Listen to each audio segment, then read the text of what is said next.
2025 সাল নাগাদ সকল সরকারি নির্মাণে পুরানো ইটের ব্যবহার বন্ধ হবে বলে জানিয়েছেন পরিবেশ, বন ও জলবায়ু পরিবর্তন উপদেষ্টা সৈয়দা রেজওয়ানা হাসান।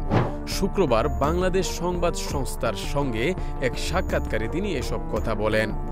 উপদেষ্টা সৈয়দা রেজওয়ানা হাসান বলেন, সরকারি অফিসে ইতিমধ্যে চিঠি দিয়ে জানানো হয়েছে যেন নির্মাণ কাজে পুরানো ইট ব্যবহার না করা হয়।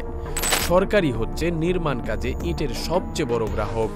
রাস্তাঘাট ও ভবন নির্মাণে সরকার ইট ব্যবহার করে থাকে। বড় বড় কাজে ইট ব্যবহার হয়ে থাকে। সরকারকে পুরানো ইটের বিকল্প ব্যবস্থায় যেতে হবে। সরকার চাহিদাপত্র দিলেই এর সমাধান হতে পারে। রেজওয়ানা হাসান বলেন, পরিবেশ দূষণের অন্যতম কারণ ইটভাটা।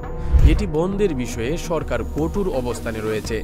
দেশের নতুন ইটভাটার ছাড়পত্র দেওয়া হবে না।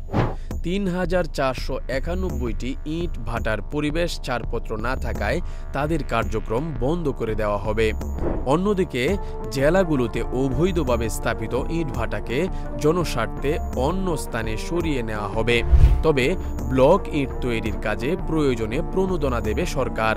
নতুন কোনো ইট ভাটার অনুমোদন দেওয়া হচ্ছে না। যে কোনো ফর্মেই হোক না কেন আমরা ইট ভাটার অনুমোদন দিচ্ছি না। যে সমস্ত এলাকা থেকে ইট ভাটার দূষণ নিয়ে অভিযোগ আসছে সেই সব এলাকার ইট ভাটা বন্ধের ব্যবস্থা নিচ্ছি।